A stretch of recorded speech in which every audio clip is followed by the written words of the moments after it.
Assalamualaikum warahmatullahi wabarakatuh. Selamat sore teman-teman. Kembali lagi bersama saya Salma Nur Aziza di acara pengenalan kehidupan kampus mahasiswa baru STIE PGRI Sukabumi tahun 2020.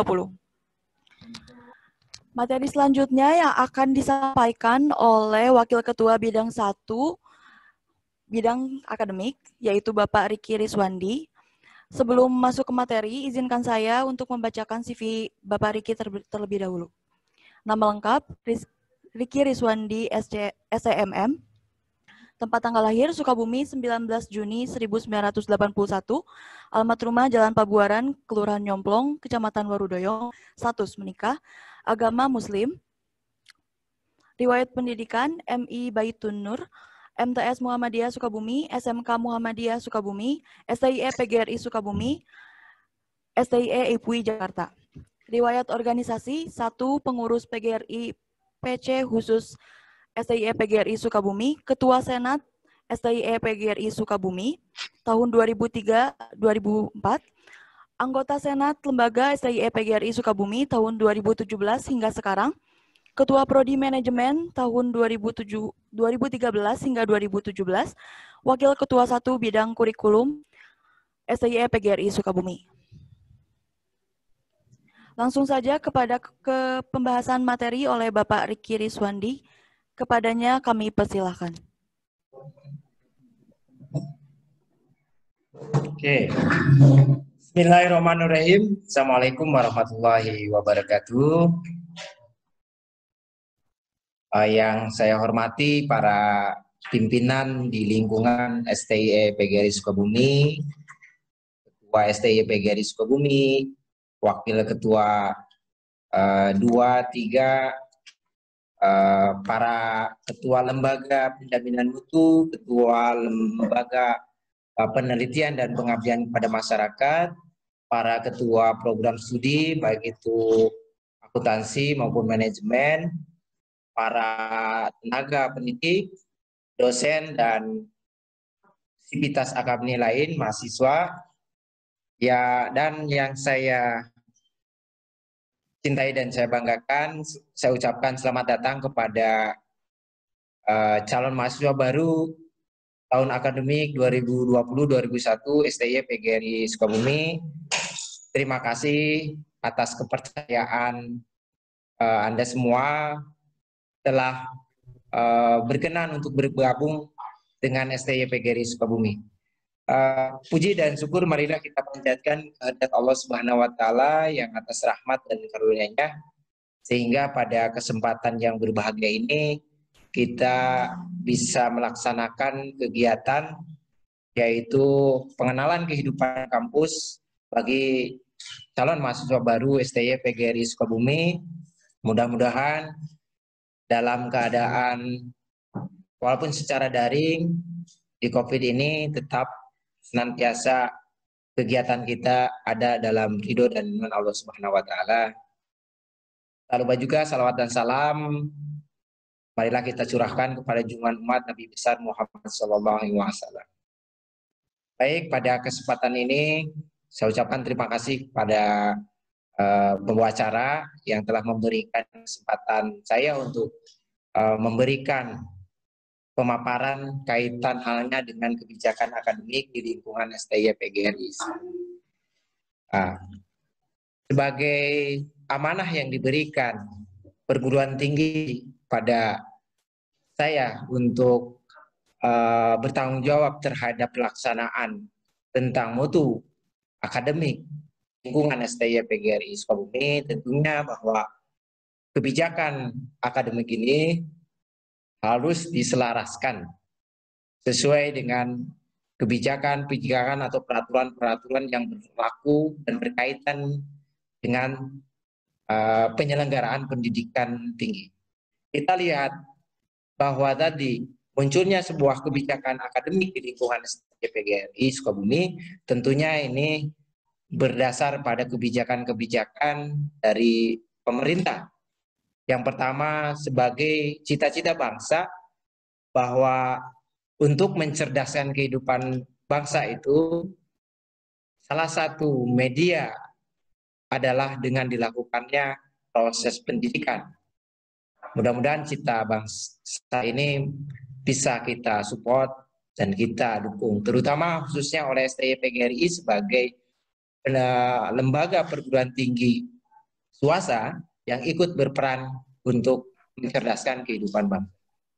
Kemudian ada Undang-Undang Nomor 2 Tahun 1984 tentang pendidikan nasional, tentang sistem pendidikan nasional, tentang guru dan dosen, tentang standar nasional pendidikan, tentang pendidikan tinggi, tentang penyelenggaraan pendidikan tinggi dan pengelolaan perguruan tinggi.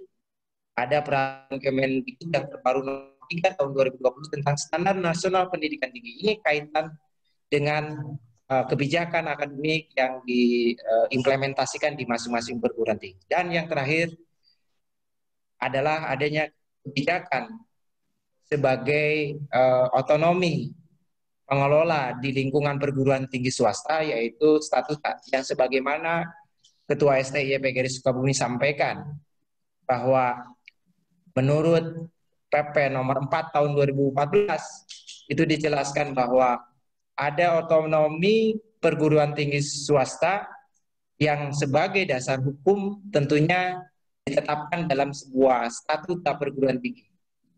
Next. Ya, mohon deh ya. Nah, ini otonomi pengelolaan perguruan tinggi swasta menurut peraturan pemerintah nomor 4 tahun 2014 pasal 29 ini merujuk pada bahwa statuta perguruan tinggi swasta harus merujuk pada Undang-Undang Nomor 12 Tahun 2012 tentang pendidikan. Ini disebut dengan Undang Dikti. Kemudian ini Permendikbud Nomor 3 Tahun 2020 tentang standar nasional yang dulu ada peraturan Kemendikbud Nomor 44 Tahun 2015 sama tentang standar nasional pendidikan tinggi, dan terakhir adalah dituangkan pada dasar otonomi kampus, yaitu pedomannya adalah statuta perguruan tinggi swasta. Next, selanjutnya. Nah, pemetaan pengaturan statuta perguruan tinggi swasta ini diatur juga dalam peraturan Kemendikbud nomor 16 tahun 2018 pasal 5, di mana segala sesuatu yang tercantum berkaitan dengan penyelenggaraan pengelolaan perguruan tinggi swasta yang ada dalam statuta, yang pertama adalah mengatur tentang Tridharma perguruan tinggi. Nah, kalau kita berbicara Tridharma perguruan tinggi, tentu di kalangan sekolah tinggi sekolah menengah ya, ataupun yang belum pada jenjang perguruan tinggi, istilah ini bisa kita temukan di perguruan tinggi. Bahwa perguruan tinggi itu adalah dharma yang pertama adalah pendidikan atau pembelajaran, dharma yang kedua adalah penelitian dan pengabdian kepada masyarakat, yang pada kesempatan ini saya diamanahkan untuk bertanggung jawab dalam pengelolaan dharma yang pertama, yaitu di bidang pendidikan dan pembelajaran. Kemudian yang kedua adalah harus mengatur tentang tata kelola organisasi yang berkaitan dengan penyelenggaraan perguruan tinggi di swasta. Dan hal lain yang dianggap perlu oleh badan penyelenggara pendidikan ini itu bisa diatur dalam statuta perguruan tinggi swasta yang ditetapkan peraturannya oleh badan penyelenggara yang sudah dijelaskan oleh Ketua STY PGRI bahwa kita bernaung pada badan penyelenggara PGRI pusat. Ya, next. Ya, yang kedua, kenapa saya sampaikan adalah visi dan misi STY PGRI Sukabumi. Kebijakan tentang akademik juga harus selaras, sinergis dengan visi lembaga kita, STY PGRI Sukabumi, di mana STY PGRI Sukabumi memiliki sebuah cita-cita menjadikan Sekolah Tinggi Ilmu Ekonomi PGRI Sukabumi yang unggul dalam menghasilkan sumber daya yang profesional di bidang akuntansi dan manajemen, berjiwa entrepreneur, berjiwa nasionalisme, serta berdaya saing nasional tahun 2030. Ini adalah roadmap yang dicita-citakan. Sehingga apa yang misi yang kita harus lakukan? Yang pertama, meningkatkan proses pendidikan dan pengajaran di bidang akuntansi dan manajemen yang unggul profesional, berwawasan, entrepreneur, nasionalisme, dan budaya saing. Ya, tentunya ini saya diamanahkan bagaimana dengan kebijakan akademik yang ada di STY ini bisa memberikan kontribusi dalam meningkatkan proses pendidikan dan pengajaran di bidang akuntansi maupun manajemen yang unggul dan profesional, berwawasan, entrepreneur, nasionalis, dan budaya saing. Kemudian meningkatkan kualitas dan kapasitas dosen tentang kependidikan melalui pengembangan pendidikan dan pelatihan. Tentu dosen ini merupakan sebuah standar sumber daya manusia yang menunjang terhadap proses pendidikan yang berkualitas. Tentu ini harus kita perhatikan, dan tadi bahwa dosen bagian daripada sebuah standar nasional dikti adalah standar sumber daya manusia. Kemudian yang ketiga, meningkatkan kegiatan penelitian yang relevan, unggul, dan memiliki nilai berdaya saing tinggi yang dipublikasikan pada jurnal terakreditasi nasional maupun internasional. Tentu tadi bahwa tidak hanya dalam dharma pendidikan dan pengajaran, tetapi juga penelitian. Karena ketiga dharma ini merupakan sebuah komponen yang saling bersinergis dalam menciptakan mutu penyelenggaraan pendidikan di STY PGRI Sukabumi. Yang selanjutnya, meningkatkan kegiatan pengabdian kepada masyarakat yang memiliki keunggulan yang berdaya saing serta mampu membentuk dalam memecahkan masalah yang berkaitan dengan kesehatan masyarakat. Nah, ini tentunya tidak hanya kewajiban dosen, tetapi mahasiswa juga. Pengabdian mahasiswa kepada masyarakat yang memberikan kontribusi dari ilmu-ilmu yang telah kita dapatkan dalam pengalaman pembelajaran, harus mampu mengimplementasikan dan harus mampu memecahkan permasalahan yang dikaitkan dengan kesejahteraan masyarakat.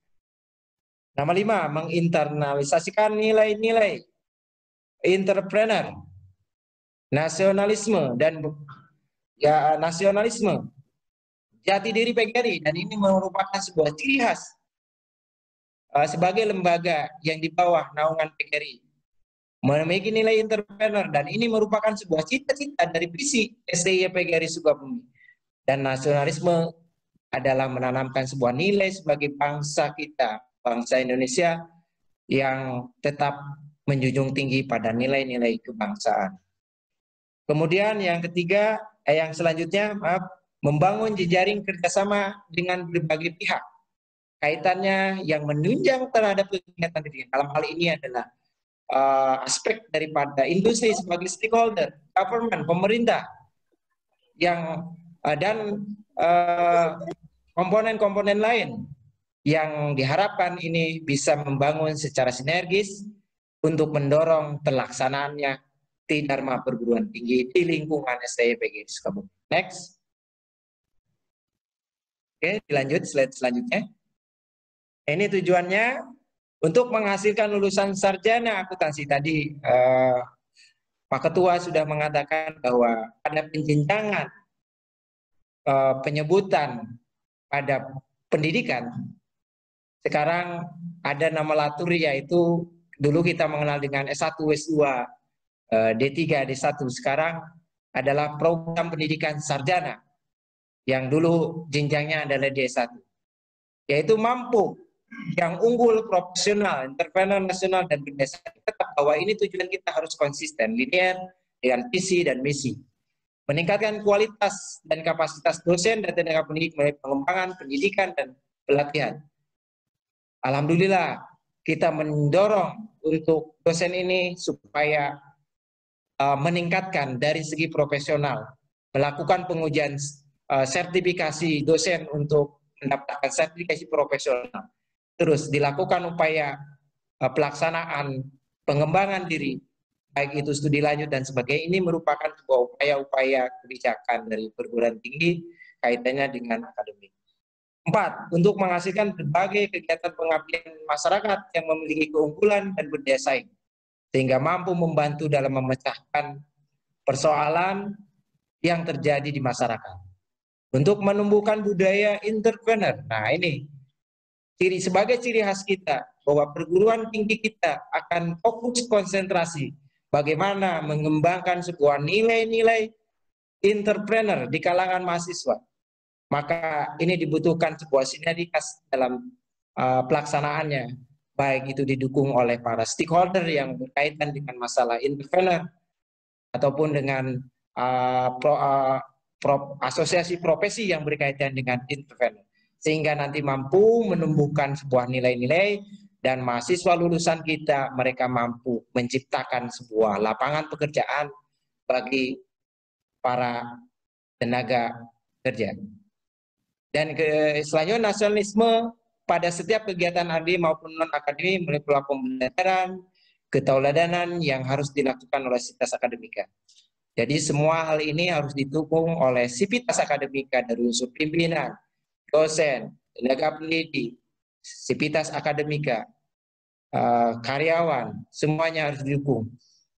Yang 6, untuk menciptakan hubungan kerjasama dengan berbagai pihak dalam berbagai kegiatan di Dharma perguruan tinggi. Ya, tentu saya sudah katakan bahwa kita membutuhkan sinergitas dengan pihak lain, stakeholder, pengguna lulusan kita, perusahaan, government, asosiasi, dan hal yang berkaitan yang mampu mendorong dalam pelaksanaan di Dharma perguruan tinggi. Next. Nah, kita harus memahami dalam dunia kampus bahwa menurut Undang-Undang Nomor Dikti ada akademik dan non akademik. Nanti bisa disampaikan. Kali ini saya akan menyampaikan akademik. Kalau berbicara akademik sangat luas tentang kebijakan, karena tadi akademik akan berbicara dengan tridharma perguruan tinggi. Untuk dharma pertama, yaitu pendidikan dan pembelajaran itu, saya mendapatkan tanggung jawab. Untuk dharma kedua, penelitian dan pengabdian kepada masyarakat, saya dibantu oleh Bapak Dindi dari lembaga penjamin Lembaga Penelitian dan Pengabdian Masyarakat di STY PGRI Sukabumi. Maka pada kesempatan ini saya akan fokus lebih pada kebijakan tentang pendidikan dan pembelajaran. Yang kedua ada yang non-akademik. Non-akademik ini akan berbicara tentang lingkup organisasi, keuangan, kemahasiswaan, ketenagaan, dan sarana prasarana. Baik, lanjut. Next. Oke. Kebijakan akademik bidang pendidikan dan pembelajaran atau pengajaran ini, saya akan menyampaikan beberapa hal. Yang pertama, jenis pendidikan, program pendidikan dan program studi, kurikulum, penyelenggaraan pembelajaran, penilaian hasil pembelajaran, ijazah, transkrip, sertifikat kompetensi, dan SKPI, surat keterangan pendamping ijazah, yudisium, wisuda, gelar akademik. Next. Untuk jenis pendidikan, nah, ini untuk jenis pendidikan sesuai dengan kebijakan yang tertuang dalam statuta perguruan tinggi, tentunya saya harus mendukung terhadap kebijakan ini, bahwa STIE Sukabumi menyelenggarakan jenis pendidikan akademik melalui program studi. Pendidikan akademik yang dimaksud adalah pendidikan sarjana. Kita mengenal ada pendidikan sarjana, ada pendidikan profesi, ada pendidikan vokasi, tetapi kita konsen arahnya adalah pada pendidikan sarjana yang diarahkan pada penguasaan, pengembangan cabang ilmu pengetahuan dan teknologi sesuai dengan standar mutu pendidikan nasional dan kerangka kualifikasi nasional Indonesia (KKNI). Nanti kita akan dijelaskan di slide. Kemudian program studi. Program studi adalah kesatuan rencana belajar sebagai pedoman penyelenggaraan pendidikan akademik yang diselenggarakan atas dasar suatu kurikulum serta ditujukan agar mahasiswa mampu menguasai pengetahuan, keterampilan, dan sikap sesuai dengan sasaran kurikulum. Artinya bahwa pelaksanaan pendidikan sarjana ini secara teknis operasionalnya itu dilaksanakan oleh program studi. Oke. Nah, unit penyelenggara pendidikan di STY PGRI Sukabumi seperti dijelaskan, pendidikan sarjana ada dua. Yang pertama adalah program sarjana manajemen. Ini konsentrasi pada 5 konsentrasi. Yang pertama konsentrasi pada manajemen pemasaran, manajemen keuangan, manajemen operasional dan produksi, manajemen sumber daya manusia, kewirausahaan, maaf itu salah, entrepreneurship, ya. Kemudian program studi akuntansi lebih diarahkan pada akuntansi pada sektor perusahaan dan sektor publik. Next. Nah, yang pertama, kemudian yang kedua tentang kurikulum. Apa yang dimaksud dengan kurikulum di STI PGRI Sukabumi? Kebijakan kurikulum di STI Sukabumi adalah seperangkat rencana, ya, pembelajaran yang isinya tujuan, isi, bahan ajar, serta cara penyampaian penilaian terhadap hasil yang digunakan sebagai pedoman STI PGRI Sukabumi untuk menyelenggarakan kegiatan pembelajaran atau mengajar yang disusun menurut acuan kurikulum pendidikan. Artinya bahwa kurikulum yang dirancang oleh STI PGRI Sukabumi harus mengacu pada kurikulum sesuai dengan pedoman kurikulum pendidikan tinggi. Kita bagi di sini. Ada kurikulum inti. Kurikulum inti ini adalah sebagai kurikulum identitas khusus dari kompetensi utama suatu program studi. Jadi nanti adik bisa melihat nanti para program studi akan memaparkan tentang kandungan dari isi standar isi kurikulum itu seperti apa. Mana kurikulum inti, mana mata kuliah yang menjadi identitas antara program studi akuntansi maupun manajemen. Kemudian yang kedua ada kurikulum institusional, adalah sejumlah bahan kajian mata kuliah yang ditetapkan oleh masing-masing prodi dengan memperhatikan keadaan kebutuhan lingkungan serta ciri khas STI PGRI Sukabumi dan dikelola oleh perguruan tinggi di bawah pengawasan wakil ketua satu bidang akademik. Artinya ada sebuah kurikulum mata kuliah yang menjadi pencirinya. Salah satunya ada mata kuliah sejarah jati diri PGRI. Kemudian kita tambahkan sekarang ada pendidikan anti korupsi. Ini adalah sesuai tadi dengan kebutuhan lingkungan dan ciri khas dari STI PGRI Sukabumi. Kurikulum di STI PGRI Sukabumi dievaluasi dan dikembangkan oleh program studi secara berkelanjutan dan komprehensif sesuai dengan kebutuhan perkembangan ilmu pengetahuan teknologi. Artinya bahwa kurikulum itu harus selalu disesuaikan supaya karena kurikulum ini ada perangkat rencana pembelajaran, maka harus dilakukan updating, harus dilakukan pembaharuan. Nah, kebijakan dari akademik adalah minimal kurikulum dalam prodi itu dikembangkan 2 tahun, maksimal sampai 4 tahun. Saya harapkan, apalagi sekarang menghadapi dengan 4.0 dan kemudian ada kebijakan kampus mereka. Nah, ini adalah mekanisme bagaimana kurikulum itu supaya terjadinya sebuah keselarasan antara rencana proses pembelajaran dan implementasi pembelajaran yang dilakukan di STI PGRI selaras dan mengakomodasi relevansi dengan kebutuhan pengguna industri. Sehingga yang pertama dalam melakukan sebuah tahapan perencanaan kurikulum itu harus melibatkan berbagai unsur. Tidak hanya dalam aspek internal di sekolah tinggi meliputi ketua program studi, tim pengembang kurikulum, dosen, tetapi juga harus melibatkan unsur stakeholder, yaitu asosiasi, industri, kemudian juga mengacu tadi pada kerangka kualifikasi nasional Indonesia, penyetarakan kualifikasi standar Indonesia sesuai dengan Presiden nomor 8 tahun 2012. Kemudian juga harus mengacu pada standar dikti tentang dan mengacu pada pedoman perancangan seperti saya tadi jelaskan. Kurikulum itu harus sesuai dengan pedoman rancangan kurikulum perguruan tinggi. Dan ini adalah dilakukan oleh perguruan tinggi yang diserahkan penanggung jawabnya selalu dilakukan pembaharuannya oleh program studi.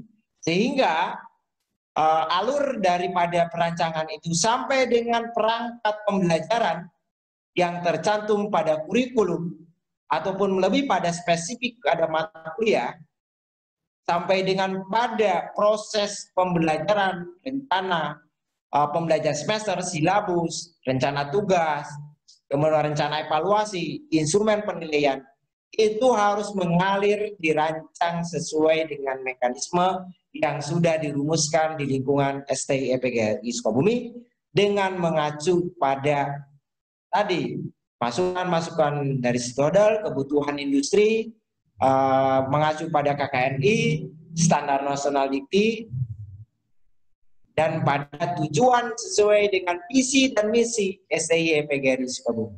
Next, lanjut. Oke, yang pertama adalah kita berbicara tentang masih kurikulum. Kandungan dari kurikulum yaitu yang pertama, kebijakan mutu akademik, salah satunya adalah standar kompetensi lulusan. Ini sangat penting sekali. Bahwa STI harus membuat sebuah rencana dengan perangkat kurikulum yang dioperasionalkan oleh program studi, bagaimana kita menentukan standar kompetensi lulusan.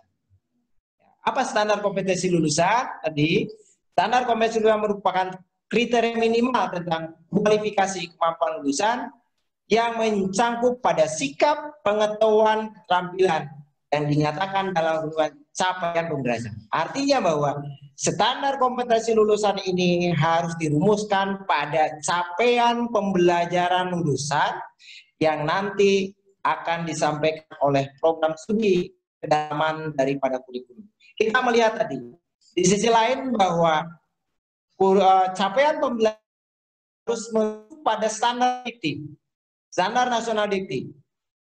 Apa capaian pembelajaran itu? Ada 4 komponen. Yang pertama adalah bagaimana menciptakan sebuah sikap bahwa lulusan kita itu harus memiliki sebuah sikap tadi sesuai dengan visi-visi kita, adalah sikap nilai-nilai yang menjunjung terhadap nasionalisme, nilai-nilai entrepreneurship, kemudian nilai-nilai kebangsaan.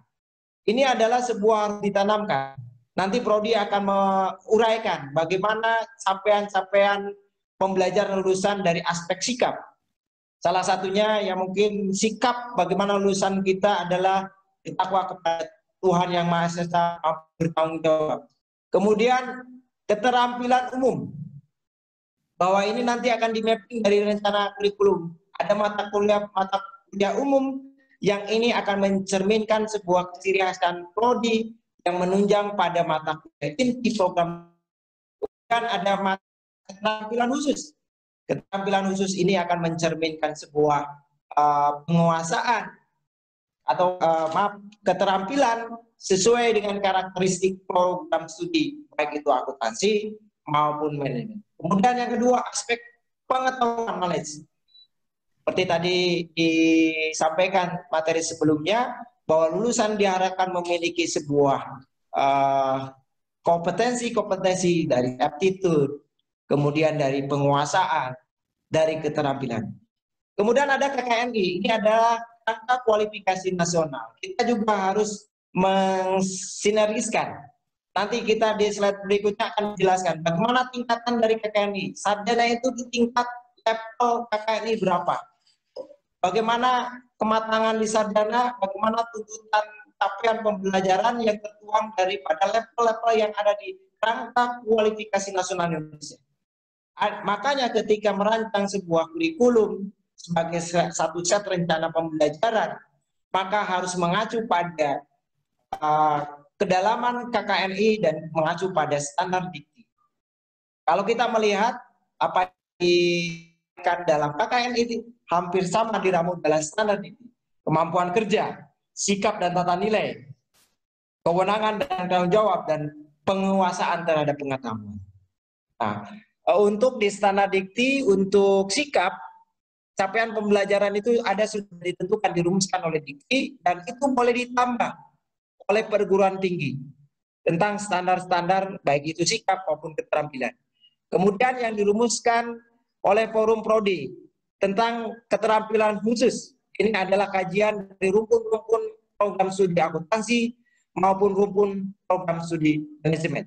Sehingga nanti dalam kurikulum ada pemisahan mana konsentrasi kepada akuntansi. Dan manajemen akan mengkonsentrasikan pada 5 konsentrasi. Manajemen sumber daya manusia, manajemen pemasaran, manajemen operasi dan produksi, kewirausahaan dan entrepreneurship, manajemen keuangan. Maka kemudian pengetahuan. Ini juga pengetahuan kedalaman sesuai dengan lulusan itu harus menguasai di masing-masing. Kalau program studi manajemen harus menguasai mata kuliah inti, memahami mata kuliah inti, mampu menganalisa mata kuliah inti yang kaitannya dengan manajemen. Begitu juga di akuntansi. Lulusan diharapkan penguasaan di bidang akuntansi, kaitannya dengan kurikulum-kurikulum yang diberikan oleh program studi akuntansi. Next, selanjutnya. Ya, oke, kita melihat ini harus saya sampaikan bahwa bagaimana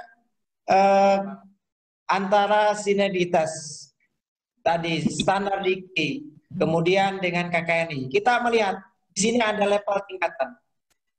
Bahwa sarjana ini penjenjangan dulu itu dikatakan S1 ini, kita berada pada kompetensi kerangka kualifikasi level 6. Nah, kita melihat bahwa level 6 ini apa kemampuan dari lulusan seorang sarjana dari kualifikasi pada tingkat level 6 mampu menerapkan, mengkaji, membuat desain, dan memanfaatkan iptek dalam menyelesaikan masalah prosedural. Artinya bahwa pendidikan di sarjana itu lebih pada aspek riset, inovasi, bagaimana adopsi teknologi itu bisa diimplementasikan untuk memecahkan permasalahan di bidang manajemen maupun di bidang akuntansi. Sehingga pada level KKNI dalam industri itu ada analis. Ya. Jadi ada pada level analis, kemudian untuk pasca sarjana, doktor, itu ada pada level ahli. Nah, sehingga apa yang harus dilakukan?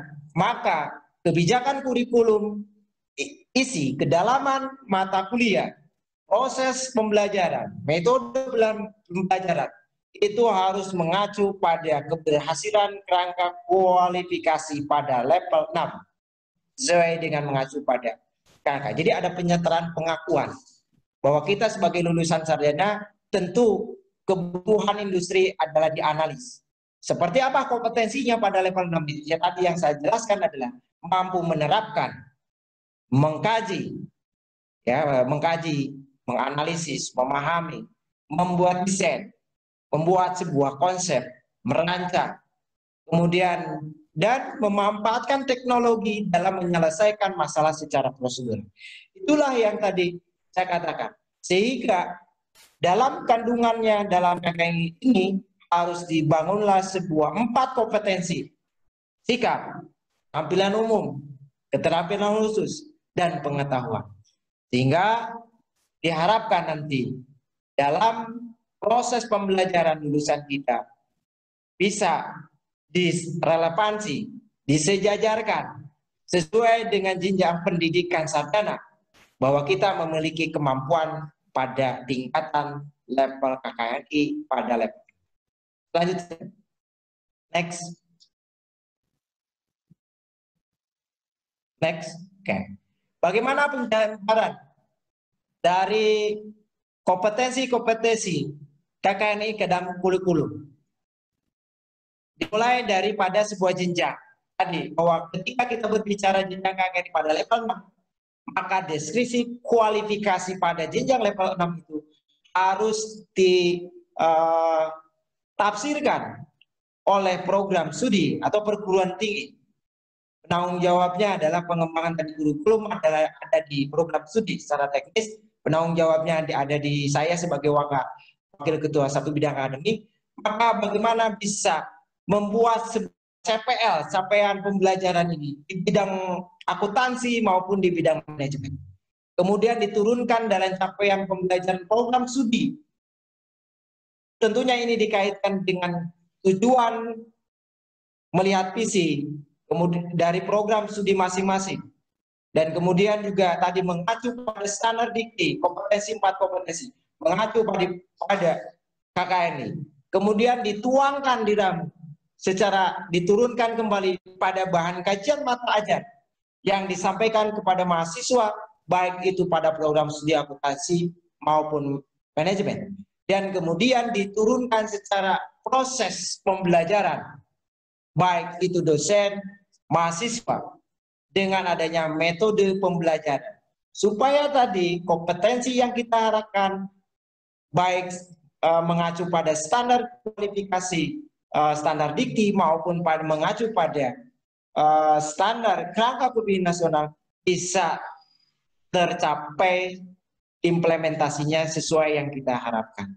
Nah, inilah yang bagaimana kebijakan akademik tentang kurikulum itu. Maka kebijakan akademik tentang kurikulum itu harus mengacu pada kompetensi lulusan yang memiliki level pada penjenjangan KNI di level 6, standar dikti dengan kompetensi yang 4, dan sesuai dengan visi dan misi perguruan tinggi, yaitu menanamkan unggul di bidang manajemen sebagai lulusan yang profesional di bidang manajemen, akuntansi, kemudian memiliki jiwa entrepreneur, memiliki nilai-nilai nasionalisme, dan kemudian juga bisa diterima relevansi lulusan kita oleh stakeholder dalam ini hal ini. Next, selanjutnya. Oke, kemudian yang kedua, bagaimana proses pembelajaran? Proses pembelajaran di SD Sukabumi berdasarkan sistem paket. Nah ini, sistem paket artinya bahwa Prodi sudah merancang dalam rencana pembelajaran mata kuliah semesternya itu, Prodi sudah menawarkan secara paket minimal 18 SKS. Ya, minimal itu 18 SKS. Maksimalnya biasanya rentang Prodi di 20 SKS. Artinya bahwa mahasiswa itu setiap semester paketan mata kuliahnya sudah ditentukan oleh program studi. Seperti di semester 1 ada 7 mata kuliah dengan 20 SKS. Sama semua. Nah, mungkin ini berbeda dengan sistem pembelajaran singkatnya SKS murni, di mana bahwa pengambilan rencana studi per semester itu berdasarkan dengan kemampuan dari masing-masing mahasiswa, baik itu dilihat dari hasil evaluasi pembelajaran. Nah, untuk saat ini kebijakan akademik di STY PGRI Sukabumi bahwa proses pembelajaran dilakukan sistem paket semester. Untuk kedalamannya nanti akan disampaikan oleh program studi. Kedua, metode pembelajaran berbasis kearifan mahasiswa, student center learning. Artinya bahwa diusahakan pembelajaran itu adalah terpusat pada mahasiswa. Apalagi dengan kebijakan kampus ini bahwa mahasiswa harus diberikan sebuah otonomi untuk mengeksplorasi bagaimana pengalaman pembelajaran selama mengikuti proses pendidikan sarjana.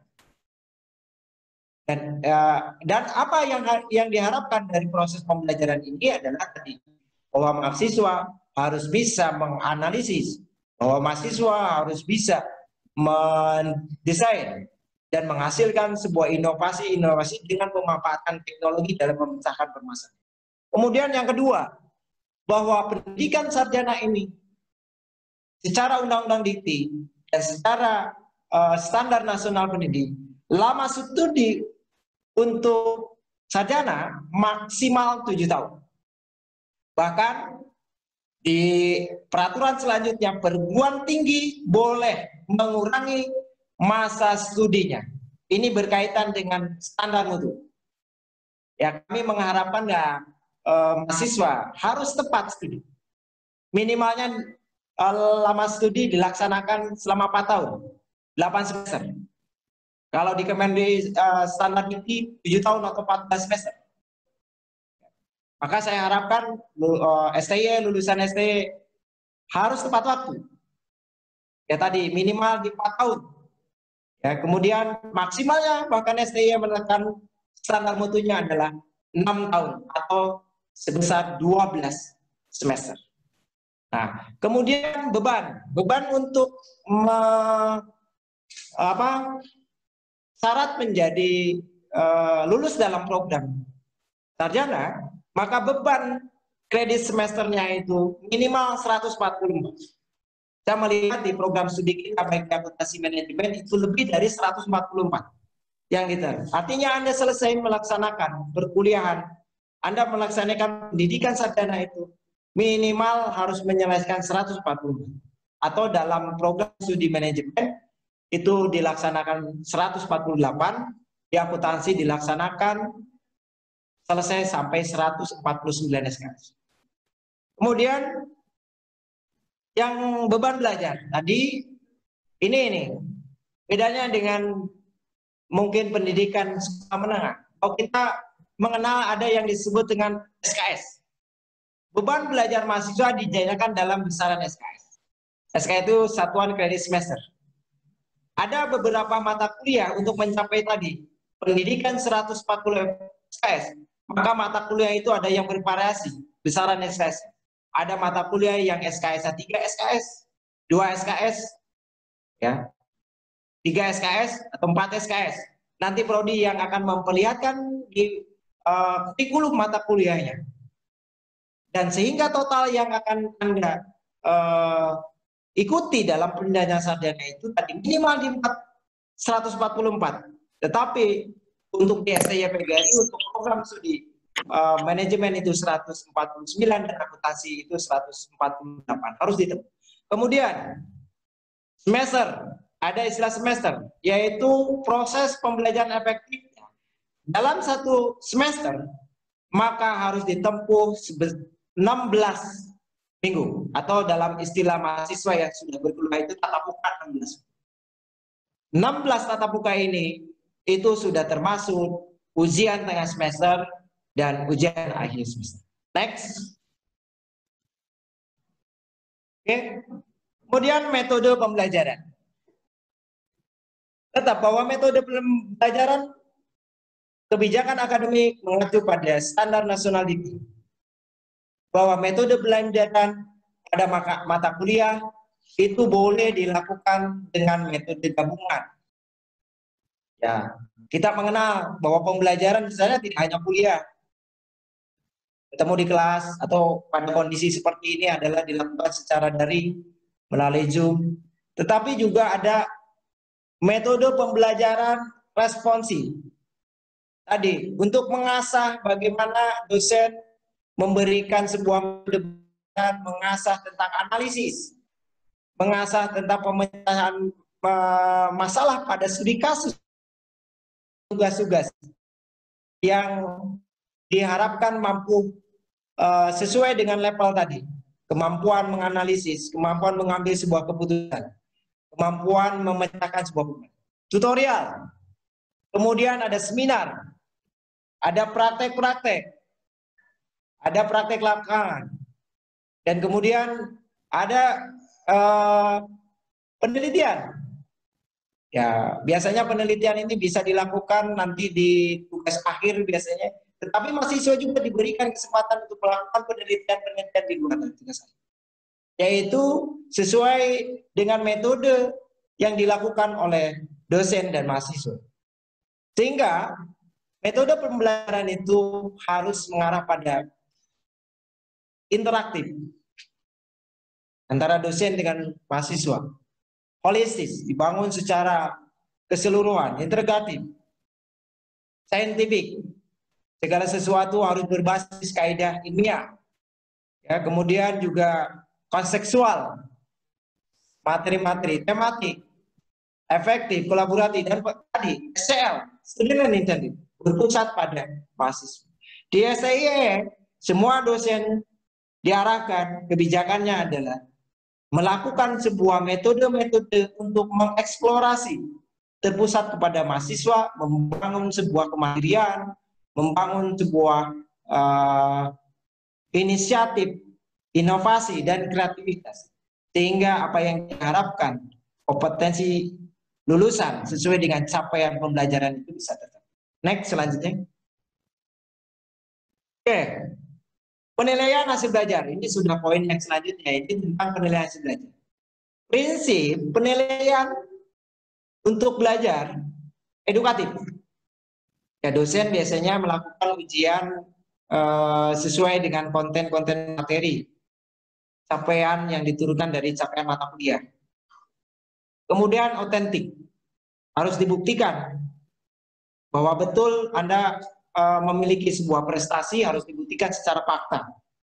Ya, dilihat dari presensi, dilihat dari pemenuhan tugas, dilihat dari hasil presentasinya, dilihat juga dari hasil ujian tengah semesternya, ujian akhir semester.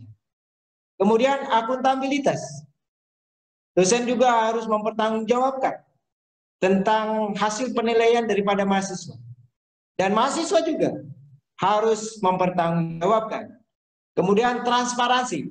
Maka hasil penilaian belajar itu harus disosialisasikan, dilaporkan pada program studi, disosialisasikan kepada mahasiswa. Yang dilakukan secara ini. Alhamdulillah bahwa dalam proses penilaian kita sudah bisa dilakukan untuk transparansi informasi yang terintegrasi itu. Kita sedang membangun yang disebut sistem akademik layanan yang bisa diakses secara online oleh mahasiswa. Kemudian bentuk penilaian. Bentuk penilaian belajar. Ada ujian tertulis, kuis, tes kecil, responsi tadi, tugas-tugas yang terstruktur, studi kasus, project baseline, gitu ya. Kemudian tugas sesuai dengan mata kuliah, ada ujian tengah semester, kemudian ada ujian akhir semester, ujian praktek, ujian lisan, presentasi, ujian komprehensif, dan ujian skripsi. Itulah aspek bentuk daripada penilaian yang selama ini dari akademik diarahkan, baik itu pada dosen yang memiliki trigger dalam menjamin penilaian terhadap hasil belajar dari mahasiswa. Apa komponen yang penilaian? Ini harus kita lihat. Ada standar yang ditentukan oleh akademi, di mana bahwa tugas kuis itu bobot 20% untuk mencari nilai akhir. Nilai akhir terhadap kelulusan dalam sebuah mata kuliah. Kemudian ada 30% dari nilai UTS. Ada 50%. Dengan memenuhi kehadiran kegiatan akademik minimal 70%. Sehingga nilai akhir ditentukan. Nah, ini yang harus diperhatikan oleh calon mahasiswa baru. Bahwa ketika nanti secara penilaian otentiknya, saya berapa nilainya? C. Maka dilihat dari standar penilaian, komponen-komponen yang dilakukan. Dan kami menyerahkan ada penilaian yang sifatnya pintu sikap. Itu secara observasi dilakukan oleh dosen masing-masing. Dan inilah yang menjadi aspek komponen daripada penilaian. Kemudian ada grade nilai. Supaya Anda tahu bahwa A tentang berapa. Kalau kita logikakan, ada hal yang menarik di perguruan tinggi, berbeda dengan di sekolah menengah. Kalau dulu kita mau nilai 4 itu ya sangat memungkinkan. Tapi untuk nilai 10, 9 sangat sulit. Tetapi di perguruan tinggi untuk mendapatkan nilai 4 itu ada dengan rentang interval 85 sampai 100 itu sangat luar biasa. Ini yang harus dilakukan secara fokus ekstra oleh mahasiswa, ya, dari berbagai komponen yang telah distandarkan dalam penilaian hasil belajar. Kemudian ada B 75 sampai 8 baik, C cukup, D hampir cukup. Ya, kalau E gagal, ya kita memberikan nilai. Ini ya tentu nilai grade-grade ini mahasiswa yang menentukan dari rantaian proses pembelajaran atas hasil penilaian dari dosen masing-masing. Next. Oke. Selanjutnya ini berkaitan dengan masalah ijazah, transkrip, sertifikat kompetensi, dan surat pendamping, keterangan pendamping ijazah. Apa ijazah? Dokumen pengakuan prestasi belajar, penyelesaian pendidikan tinggi setelah lulus ujian yang diselenggarakan penuh. Ada nanti transkrip akademik, adalah kumpulan nilai mata kuliah kumulatif yang telah ditempuh. Jadi akan muncul 9 menit. Kemudian ada sertifikat kompetensi tadi, bahwa ketika kita melakukan proses pembelajaran, program studi sudah bekerja sama dengan para asosiasi yang memiliki kompetensi di bidang khusus, baik itu ilmu manajemen pemasaran, baik itu manajemen keuangan, maka akan muncul sertifikatnya. Begitu juga akuntansi. Itu dilakukan dengan uji kompetensi akuntansinya. Dokumen, karena adalah sertifikat kompetensi ini adalah dokumen pengakuan kompetensi atas prestasi. Kemudian ada surat pendampingan ijazah. Nah, mungkin ini implementasi dari standar dikti bahwa ijazah juga harus dilampiri dengan SKPI. Dokumen yang memuat tentang informasi tentang pencapaian akademik, kualifikasi lulusan pendidikan ini. Yang tercantum SKPI ini yaitu kompetensi-kompetensi capaian belajar yang ditetapkan oleh masing-masing program studi yang mengarah pada kerangka kualifikasi. Kemudian yang kelima, mahasiswa dinyatakan lulus berhak mendapatkan ijazah dan transkrip akademik sertifikat. Ingat tadi, mahasiswa yang berhak mendapatkan ijazah, transkrip akademik, sertifikat kompensasi, dan SKPI adalah mahasiswa yang telah dinyatakan lulus. Kemudian ijazah diverifikasi mahasiswa ijazah elektronik dalam ijazah transkrip sertifikat. Nah, ini juga harus beritahu nanti. Ketika Anda menjadi alumni kita, ada kendala kerusakan, hilang, dan sebagainya, maka kampus secara kebijakan akan menerbitkan surat keterangan pengganti ijazah. Itu kaitan akademik dengan kebijakan tentang dokumen penting dari ijazah transkrip akademik. Next, selanjutnya. Kemudian yudisium. Kita juga mengenal adalah yudisium. Apa yudisium? Adalah pengumuman nilai kepada mahasiswa sebagai proses penilaian seluruh mata kuliah yang telah diambil mahasiswa dan penetapan nilai transkrip akademik serta memutuskan lulus atau tidaknya mahasiswa dalam menentu studi selama jangka waktu. Penetapan kelulusan mahasiswa dilakukan melalui rapat yudisium yang diselenggarakan oleh satu lembaga dan hasil. Sehingga nanti ketika nanti mahasiswa dikatakan lulus, maka akan ada predikat yudisium untuk program studi sarjana. Ketika kita wisuda, ada mahasiswa dipanggil dengan predikat pujian. Maka interval mahasiswa yang memiliki indeks prestasi 3,51 sampai 4 dengan pujian. 30 sampai 350 sangat memuaskan. 2730 memuaskan, 21,5 sampai 27 cukup memuaskan, 2,5 cukup memuaskan. Itu adalah predikat ketika mahasiswa dikatakan lulus, yang kaitannya dengan yudisium adalah pengumuman nilai kepada mahasiswa berdasarkan predikat kelulusan. Next. Wisuda. Nah, ini harus diperhatikan karena ini kaitannya dengan studi Anda. Bahwa wisuda adalah proses peneguhan dan pelantikan kelulusan mahasiswa menentu pendidikan pada suatu perguruan tinggi. STIE Sukabumi menyelenggarakan upacara wisuda sebanyak 1 kali periode kelulusan dalam 1 tahun. Nah, makanya saya harapkan calon mahasiswa itu harus bisa meroadmap dari sekarang dan merencanakan bahwa saya harus lulus tepat waktu. Ya. Biasanya kita menyelenggarakan untuk dalam 1 tahun itu hanya 1 kali, sebanyak-banyaknya 1 kali. Dan ini masih dilakukan dalam tahun-tahun ajaran di STIE PGSU. Mahasiswa yang telah dinyatakan lulus dari suatu program pendidikan STIE wajib mengikuti upacara wisuda pada periode kelulusan. Artinya tadi bahwa wisuda itu adalah peneguhan terhadap pelantikan masing-masing. Saya harapkan ini diikuti. Ya, saya mungkin wisuda juga ini menjadikan semua momen bagi Anda dan keluarga. Kemudian wisuda terbaik tadi, lulusan dengan tinggi masing-masing program studi. Wisuda terbaik berdasar ditentukan oleh program studi. Ketua memberikan penghargaan kepada wisudawan terbaik dan berprestasi dari setiap masing-masing prodi. Setiap lulusan wajib membayar biaya upacara wisuda misalnya ditetapkan oleh STIPGRI. Nah, ini di luar mungkin ketentuan non akademik di keuangan. Saya mohon maaf. Itu mungkin next. Ada next. Ya, oke, terakhir ya. Ini kayaknya slide terakhir. Gelar. Oke, tadi sudah disinggung bahwa zaman saya dulu waktu kuliah di ekonomi, padahal saya jurusan manajemen, tetapi gelar saya masih sarjana ekonomi. Tetapi ada peraturan Kemendikbud